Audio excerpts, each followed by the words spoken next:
ನಮಸ್ಕಾರ ಸ್ನೇಹಿತರೆ, Padmashri life style YouTube ಚಾನಲ್ಗೆ ಸ್ವಾಗತ. ಸ್ನೇಹಿತರೆ, ನಾವು ಯುಗಾದಿ ಹಬ್ಬವನ್ನು ಪ್ರತಿ ವರ್ಷ ಚೈತ್ರ ಮಾಸದ ಪ್ರತಿಪದಾ ತಿಥಿಯಂದು ಆಚರಣೆ ಮಾಡ್ತೀವಿ. ಈ ವರ್ಷ ಏಪ್ರಿಲ್ 9ರಂದು ನಾವು ಮಂಗಳವಾರದ ದಿನ ಆಚರಣೆ ಮಾಡ್ತಾ ಇದ್ದೀವಿ. ಚೈತ್ರ ಮಾಸದ ಶುಕ್ಲ ಪಕ್ಷದ ಪ್ರತಿಪದಾ ತಿಥಿಯಂದು ಬ್ರಹ್ಮ ಈ ಭೂಮಿಯನ್ನು ಸೃಷ್ಟಿ ಮಾಡ್ದ ಅನ್ನೋ ಒಂದು ನಂಬಿಕೆಯಿಂದ ನಾವು ಹೊಸ ವರ್ಷವಾಗಿ ಯುಗಾದಿ ಹಬ್ಬವನ್ನು ಆಚರಣೆ ಮಾಡ್ತೀವಿ. ಹಬ್ಬ ಅಂದರೆ ಎಲ್ಲರಿಗೂ ಸಂತೋಷ, ಸಡಗರ. ಅಂದರೆ ಮನೆಯೆಲ್ಲ ಹಬ್ಬದ ವಾತಾವರಣ ತುಂಬಿರುತ್ತೆ, ಊರಲ್ಲೆಲ್ಲ ಹಬ್ಬದ ವಾತಾವರಣ ಇರುತ್ತೆ. ಅದಕ್ಕಾಗಿ ನಾವು ಎಷ್ಟೋ ವಸ್ತುಗಳನ್ನು ತರ್ತಾ ಇರ್ತೀವಿ ಮತ್ತು ಎಲ್ಲ ಸಿದ್ಧತೆಗಳನ್ನು ಮಾಡ್ಕೊಳ್ತಾ ಇರ್ತೀವಿ. ಅದರಲ್ಲೂ ಈ ಹೊಸ ವರ್ಷದಂದು ನಮಗೆ ಕೆಲವೊಂದಿಷ್ಟು ವಸ್ತುಗಳನ್ನು ಮನೆಗೆ ತಂದರೆ ನಮಗೆ ವರ್ಷವಿಡೀ ಆ ವಸ್ತುಗಳು ನಮ್ಮ ಸಂಪತ್ತನ್ನು ವೃದ್ಧಿ ಮಾಡೋಕ್ಕೆ ಸಹಾಯ ಮಾಡುತ್ತೆ ಅಂತ ಹೇಳಬಹುದು. ಹಾಗಾದರೆ ಯಾವ ವಸ್ತುಗಳನ್ನು ನಾವು ಈ ಒಂದು ಹೊಸ ವರ್ಷದ ದಿನ ಅಂದರೆ ಯುಗಾದಿ ದಿನ ತರಬಹುದು, ತಂದರೆ ನಮಗೆ ಎಷ್ಟು ಒಂದು ಒಳ್ಳೆಯದಾಗುತ್ತೆ ಅಂತ ಈ ಒಂದು ವಿಡಿಯೋದಲ್ಲಿ ತಿಳಿದುಕೊಳ್ಳೋಣ. ಸ್ನೇಹಿತರೆ, ಮೊದಲೇದಾಗಿ ನಾವು ಯುಗಾದಿ ಹಬ್ಬದ ದಿನದಂದು ಮನೆಗೆ ಬಂಗಾರವನ್ನು ತಂದರೆ ತುಂಬಾ ಶುಭ ಅಂತ ಹೇಳಲಾಗುತ್ತೆ. ಆದರೆ ಪ್ರತಿಯೊಬ್ಬರಿಗೂ ಬಂಗಾರವನ್ನು ತರೋದಕ್ಕೆ ಆಗೋದಿಲ್ಲ. ಹಾಗಾಗಿ ನಿಮಗೆ ಎಷ್ಟು ಸಾಧ್ಯ ಆಗುತ್ತೋ, ನಿಮ್ಮ ಶಕ್ತಿ ಎಷ್ಟು ಇರುತ್ತೋ ಅಷ್ಟರಲ್ಲಿ ನೀವು ಅದನ್ನು ಮನೆಗೆ ತೆಗೆದುಕೊಂಡು ಬರ್ಬೋದು. ಅಥವಾ ನೀವೇನಾದರೂ ಬಂಗಾರವನ್ನು ತರಬೇಕು ಅಥವಾ ಏನೋ ಒಂದು ವಸ್ತುವನ್ನು ಬಂಗಾರದಿಂದ ಮಾಡಿಸ್ಬೇಕು ಅಂದ್ಕೊಂಡಿರ್ತೀರೋ ಅಂಥದ್ದನ್ನು ಈ ಒಂದು ಯುಗಾದಿ ದಿನ ನೀವು ಮಾಡಿಸ್ಕೊಳ್ಬಹುದು. ಇದರಿಂದ ನಮಗೆ ವರ್ಷವಿಡೀ ತುಂಬಾ ಅನುಕೂಲ ಆಗುತ್ತೆ, ಶುಭವಾಗುತ್ತೆ ಅಂತ ಹೇಳಬಹುದು. ಇನ್ನು ಅದರಲ್ಲಿ ನಿಮಗೆ ಬಂಗಾರವನ್ನು ತರಲಿಕ್ಕೆ ಆಗದೇ ಇದ್ದರೆ ಪಂಚಲೋಹದ ಕೆಲವೊಂದಿಷ್ಟು ಪೂಜಾ ವಸ್ತುಗಳನ್ನು ಅಥವಾ ದೀಪಗಳನ್ನು ತಂದರೆ ತುಂಬಾ ಶುಭಕರ ಅಂತ ಹೇಳಬಹುದು. ಪೂಜಾ ವಸ್ತುಗಳು ನಿಮ್ಗೆ ಏನಾದರೂ ಬೇಕಾಗಿದ್ದರೆ ಅಂಥದ್ದನ್ನು ನೀವು ತರಬೇಕು ಅಂದ್ಕೊಂಡಿದ್ರೆ ಈ ಒಂದು ಯುಗಾದಿ ಹಬ್ಬದ ದಿನ ತರಬಹುದು. ಇನ್ನು ಒಂದು ಪೂರ್ಣ ತೆಂಗಿನಕಾಯಿ ಅಂದರೆ ಪೂರ್ತಿಯಾಗಿರುವಂತಹ ಒಂದು ತೆಂಗಿನಕಾಯಿಯನ್ನು ಸಹ ನೀವು ಮನೆಗೆ ತಂದರೆ ಅದು ಕೂಡ ಶುಭದಾಯಕ.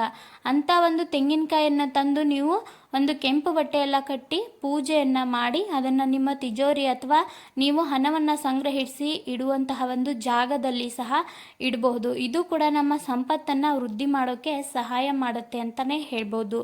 ಇನ್ನು ನಿಮಗೆ ಈ ತೆಂಗಿನಕಾಯಿಯನ್ನು ತರಲಿಕ್ಕೆ ಆಗದಿದ್ದರೆ ಶ್ರೀಫಲ ಸಿಗುತ್ತೆ ಪ್ರತಿಯೊಂದು ಅಂಗಡಿಗಳಲ್ಲಿ. ಅಂದರೆ ಪ್ರತಿಯೊಂದು ಪೂಜಾ ಅಂಗಡಿಗಳಲ್ಲಿ, ಪೂಜಾ ವಸ್ತುಗಳ ಭಂಡಾರಗಳಲ್ಲಿ ಆ ಒಂದು ಶ್ರೀಫಲ ಸಿಗುತ್ತೆ. ಅದು ಕೂಡ ಲಕ್ಷ್ಮಿಗೆ ಪ್ರಿಯವಾದಂತಹ ವಸ್ತುಗಳಲ್ಲಿ ಒಂದು. ಅಂತಹ ಒಂದು ಶ್ರೀಫಲವನ್ನು ನೀವು 5 ಅಥವಾ 9 ಇಲ್ಲ ಅಂದರೆ ಸಾಧ್ಯ ಆದರೆ 8 ಈ ಥರ ಆಗಿ ನೀವು ತಂದು ಅವುಗಳನ್ನು ಪೂಜೆ ಮಾಡಿ ಕೆಂಪು ಪಟ್ಟೆಯಲ್ಲಿ ಕಟ್ಟಿ ನಿಮ್ಮ ತಿಜೋರಿಯಲ್ಲಿ ಇರಿಸಬಹುದು. ಇನ್ನು ಲಕ್ಷ್ಮೀಕಾರಕ ಒಂದು ಕವಡೆ ಅಥವಾ ಗೋಮತಿ ಚಕ್ರ ಎಲ್ಲರಿಗೂ ಗೊತ್ತೇ ಇರುತ್ತೆ. ಅಂಥವರು ಗೋಮತಿ ಚಕ್ರಗಳನ್ನು ಮನೆಗೆ ತರಬೇಕು ಅಂದ್ಕೊಂಡಿರ್ತೀರ, ಆದರೆ ಆಗಿರೋದಿಲ್ಲ. ಹಾಗಾಗಿ ಈ ಒಂದು ಯುಗಾದಿ ಹಬ್ಬದ ದಿನ ಸಹ ನೀವು 9 ಅಥವಾ 8 ಗೋಮತಿ ಚಕ್ರಗಳನ್ನು ತಂದು ಪೂಜೆ ಮಾಡಿ ತಿಜೋರಿಯಲ್ಲಿ ಇರಿಸಬಹುದು. ಆಮೇಲೆ ಇನ್ನು ಗುಲ್ಗಂಜಿ, ಕೆಂಪು ಗುಲ್ಗಂಜಿ ಕೂಡ ಲಕ್ಷ್ಮೀಕಾರಕ ಅಂತ ಹೇಳಲಾಗುತ್ತೆ. 9 ಅಥವಾ 11 ಕೆಂಪು ಗುಲ್ಗಂಜಿಗಳನ್ನು ತಂದು ನೀವು ಕೆಂಪು ಬಟ್ಟೆಯಲ್ಲಿ ಕಟ್ಟಿ ನಿಮ್ಮ ಒಂದು ಪರ್ಸ್ನಲ್ಲಿ ಇಟ್ಕೊಂಡ್ರು ಅದು ಕೂಡ ನಿಮ್ಮ ಆರ್ಥಿಕ ಅಭಿವೃದ್ಧಿಗೆ ಸಹಾಯ ಆಗುತ್ತೆ ಅಂತ ಹೇಳಬಹುದು. ಎಷ್ಟೋ ಜನಕ್ಕೆ ಹಣ ಉಳಿತಾಯ ಆಗ್ತಿರೋದಿಲ್ಲ, ಅಂಥವ್ರು ಕೂಡ ಈ ಒಂದು ಕೆಲಸವನ್ನು ಮಾಡಬಹುದು.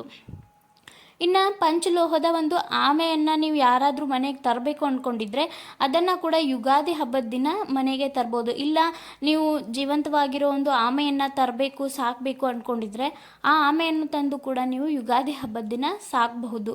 ಇದು ಕೂಡ ಲಕ್ಷ್ಮಿಯ ಒಂದು ಸಂಕೇತ. ಆಮೆಯನ್ನು ಲಕ್ಷ್ಮೀಕಾರಕ ಅಂತ ಹೇಳಲಾಗುತ್ತೆ, ಲಕ್ಷ್ಮಿ ಅಂತಲೇ ಕರೀಲಾಗುತ್ತೆ. ಹೀಗಾಗಿ ಆ ಆಮೆಯನ್ನು ಕೂಡ ನೀವು ಯುಗಾದಿ ಹಬ್ಬದ ದಿನ ತರಬಹುದು.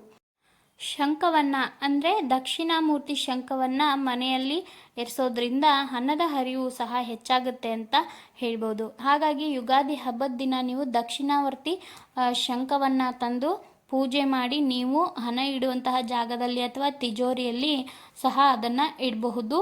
ಹೀಗಾಗಿ ನಮ್ಮ ಹಣದ ಸಮಸ್ಯೆಗಳು ದೂರ ಆಗುತ್ತೆ ಮತ್ತು ಆರ್ಥಿಕ ಅಭಿವೃದ್ಧಿ ಸಹ ಆಗುತ್ತೆ ಅಂತ ಹೇಳ್ಬಹುದು. ಇನ್ನು ಈ ಎಲ್ಲ ವಸ್ತುಗಳನ್ನು ತರೋಕ್ಕೆ ಆಗದಿದ್ದವರು ಕೇವಲ ಒಂದು ತುಳಸಿ ಗಿಡವನ್ನು ಮನೆ ಮುಂದೆ ನೆಡೋದ್ರಿಂದ ಅಥವಾ ಕೊಂಡ್ಕೊಂಡು ತರೋದ್ರಿಂದ ಕೂಡ ಒಳ್ಳೆಯ ಫಲಗಳನ್ನು ಪಡಿಬಹುದು. ತುಳಸಿ ಮತ್ತು ಲಕ್ಷ್ಮಿ ಅಂತಲೇ ಹೇಳ್ತಾರೆ, ತುಳಸಿಯಲ್ಲಿ ಲಕ್ಷ್ಮಿ ನೆಲೆಸಿರ್ತಾಳೆ ಅಂತ ಹೇಳಲಾಗುತ್ತೆ. ಅದಕ್ಕೋಸ್ಕರ ಒಂದು ಹೊಸ ತುಳಸಿಯನ್ನು ಸಹ ತಂದು ನೆಡೋದ್ರಿಂದ ನಾವು ಎಷ್ಟೋ ಫಲಗಳನ್ನು ಪಡೆಯಬಹುದು. ಇನ್ನು ಕೃಷ್ಣನಿಗೆ ನವಲು ಗರಿ ಅಂದರೆ ತುಂಬಾ ಇಷ್ಟ. ಎಲ್ಲಿ ನವಿಲು ಗರಿಗಳಿರುತ್ತೋ ಅಲ್ಲಿ ಮಹಾಲಕ್ಷ್ಮಿ ನೆಲೆಸಿರ್ತಾಳೆ ಅಂತ ಹೇಳಲಾಗುತ್ತೆ. ಹಾಗಾಗಿ ನೀವು ನಾಳೆ ಹಬ್ಬದ ದಿನ ನವಿಲು ಗರಿಗಳನ್ನು ಕೂಡ ಕೊಂಡ್ಕೊಂಡು ತರಬಹುದು. ಒಂದು ಸ್ಥಳದಲ್ಲಿ ಇಟ್ಟು ಪೂಜೆಯನ್ನು ಮಾಡಬಹುದು, ಅಥವಾ ದೇವರ ಕೋಣೆಯಲ್ಲಿ ನೀವು ಯಾವುದಾದ್ರೂ ಒಂದು ಫೋಟೋನಲ್ಲಿ ಅದನ್ನು ಹಾಕಿ ಇಡಬಹುದು. ಇನ್ನು ಹೊಸ ವರ್ಷದ ದಿನ ನೀವು ಮನೆಗೆ ಲಾಫಿಂಗ್ ಬುದ್ಧನ ಒಂದು ಫೋಟೋ ಅಥವಾ ವಿಗ್ರಹವನ್ನು ತಂದು ಈಶಾನ್ಯ ದಿಕ್ಕಿನಲ್ಲಿ ಇಡೋದ್ರಿಂದ ಹಣದ ಹರಿವು ಕೂಡ ಹೆಚ್ಚಾಗುತ್ತೆ, ಹಣದ ತೊಂದರೆಗಳು ಇರೋದಿಲ್ಲ, ಯಾವುದೇ ಹಣಕಾಸಿನ ಸಮಸ್ಯೆಗಳು ಕೂಡ ಇರೋದಿಲ್ಲ ಅಂತ ಹೇಳಾಗುತ್ತೆ. ಆ ವಸ್ತುವನ್ನು ಸಹ ನೀವು ಅವತ್ತು ತರಬಹುದು. ಇನ್ನು ನಿಮಗೆ ಅರಿಶಿನ, ಕುಂಕುಮ ಇಂಥದ್ದೆಲ್ಲ ತಂದರೆ ಸೌಭಾಗ್ಯ ವೃದ್ಧಿ ಆಗುತ್ತೆ, ವರ್ಷ ಪೂರ್ತಿಯಾಗಿ ಹೆಣ್ಣು ಮಕ್ಕಳು ಸುಖ ಶಾಂತಿ ನೆಮ್ಮದಿಯಿಂದ ಇರ್ತಾರೆ ಅಂತ ಹೇಳಾಗುತ್ತೆ. ಹಾಗಾಗಿ ಈ ಒಂದು ಅರಿಶಿನ ಕುಂಕುಮಕ್ಕೆ ತನ್ನದೇ ಆದ ಮಹತ್ವ ಇರೋದ್ರಿಂದ ಅದನ್ನು ಕೂಡ ನೀವು ಹಬ್ಬದ ದಿನ ತರಬಹುದು. ಇನ್ನು ಲಕ್ಷ್ಮೀ ಮಾತೆಗೆ ಅರಿಶಿನ ಬೇರುಗಳಂದರೆ ಕೂಡ ತುಂಬಾ ಇಷ್ಟ.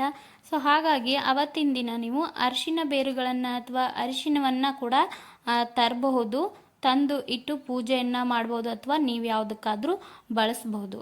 ಸ್ನೇಹಿತರೆ, ಈ ಒಂದು ವಿಡಿಯೋ ನಿಮಗೆ ಇಷ್ಟ ಆಗುತ್ತೆ ಅಂದ್ಕೊಳ್ತೀನಿ.